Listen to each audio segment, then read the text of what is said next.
Then he dishonestly projected 4 more surplus budgets.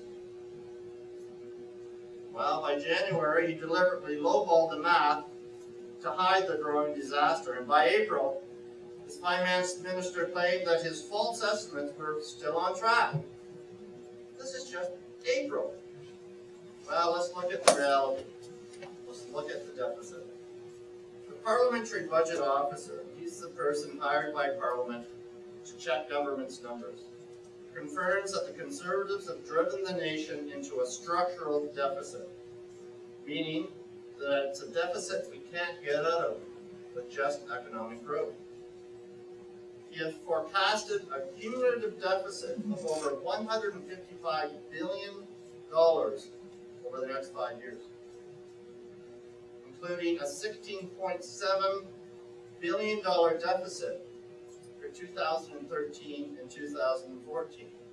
Now those years are important, because that's when Stephen Harper says we're going to be out of deficit.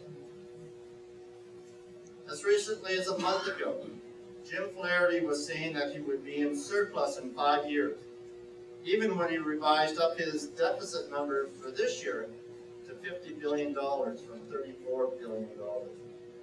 Remember back all the hard work we did to get back just $60 billion. And in less than a year, they had driven that deficit up to $50 billion. For 3 years before any recession hit our economy, the Harper Conservatives destroyed Canada's fiscal security by spending beyond their needs, by eroding the tax base, by eliminating all previous prudence factors that were in the government's books to protect us against these sorts of nasty surprises.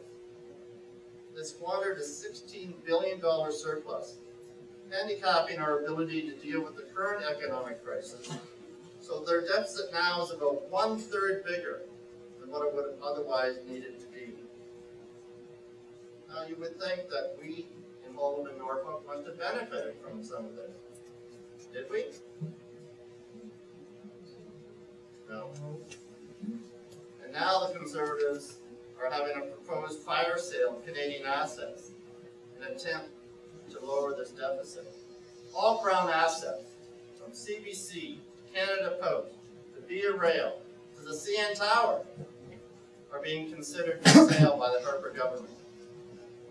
This government has no plan to restore fiscal responsibility, just wishful thinking.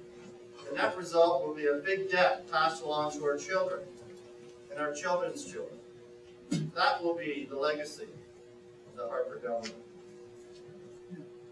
The Canadians should ask themselves who they would trust to put our financial house back in order. Is it the Conservatives who stumbled into a $50 billion deficit with no plans to get us out? Or is it the party that eliminated the last Conservative deficit, brought forth a decade of surplus budgets and investments in Canadians?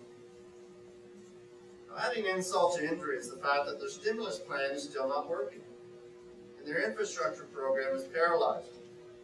Stephen Harper promised to create 190,000 new jobs in this just past January budget. Instead, we've lost some 400,000 jobs since October. No new jobs have been created, and thousands of Canadians cannot even get employment insurance. Canada has shed jobs at a rate not seen since the early 1980s. 1.5 million Canadians are unemployed. 130,000 Canadians have declared bankruptcy, losing everything. And as I said earlier, some 400,000 Canadians have lost their jobs since October. Now, these are issues that matter to Canadians. And these are issues that we as Liberals need to tackle. And we need to give Canadians real solutions to these problems.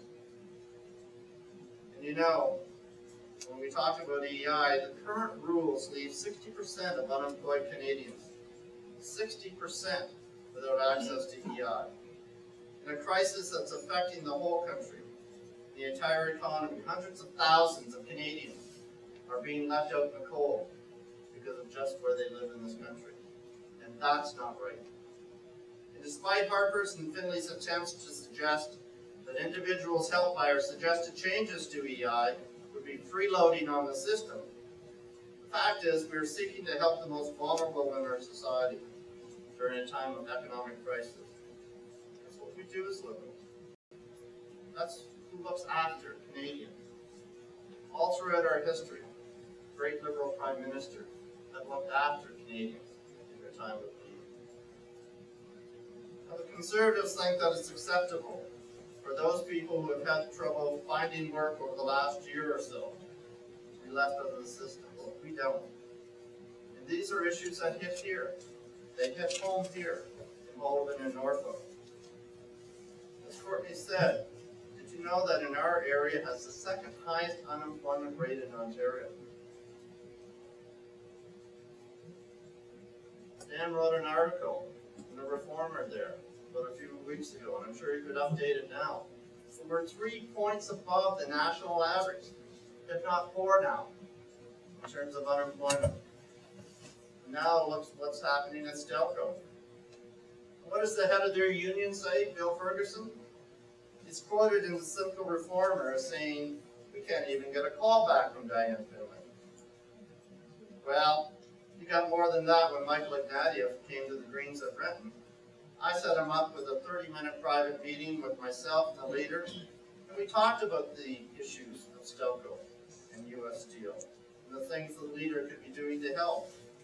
Michael Ignatieff showed compassion, concern for the troubles facing steelworkers, and he committed to the steelworkers that he was willing to take action on that issue.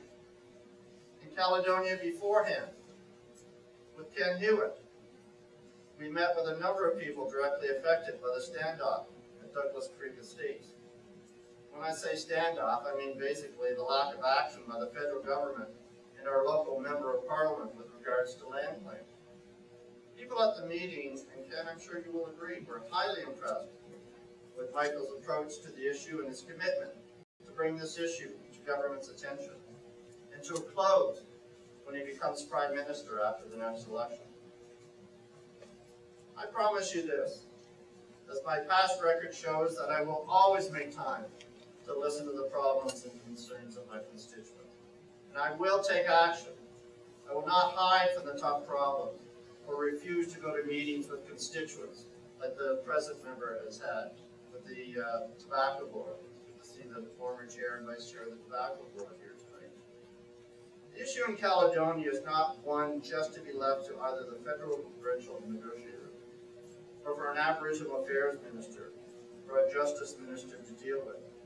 This is a critically important issue for the people of Malden and Norfolk, and it is totally unacceptable for an elected member of Parliament to ignore it and to take an active role in its resolution. Lloyd St. Amand will agree. There's absolutely no way that a member of Parliament should be ditching her duties with regards to the people of Caledonia. Time and time again, Stephen Harper has put partisanship ahead of the interests and aspirations of Canadians. He's the last person who should be questioning Michael Ignatieff's patriotism and passion for Canada. He's more concerned about attacking the opposition and getting re-elected than he is with dealing with the critical issues facing the country.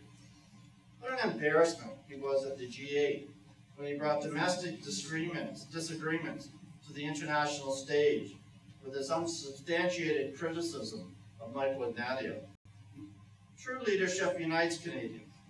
We need a Prime Minister and a government that will bring Canadians together to overcome the challenges we face, not to leave us divided as Canadians, and not to tarnish our international reputation as he did at the G8.